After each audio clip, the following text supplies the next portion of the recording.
Want to drive more sales to your Shopify store? Google Ads is one of the most powerful tools to attract high-intent buyers. In this course, I will show you how to promote your Shopify store effectively using Google Ads. Google Ads helps you reach customers who are already searching for products like yours.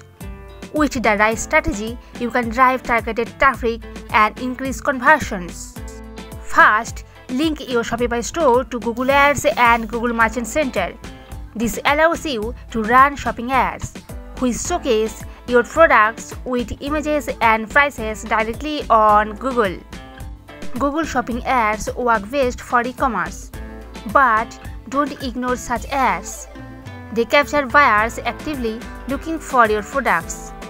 And Performance Max campaigns help automate and optimize ads across Google's entire network. Use high-quality images, optimize your product's title with relevant keywords, and run retargeting ads to bring back visitors who did not purchase the first time.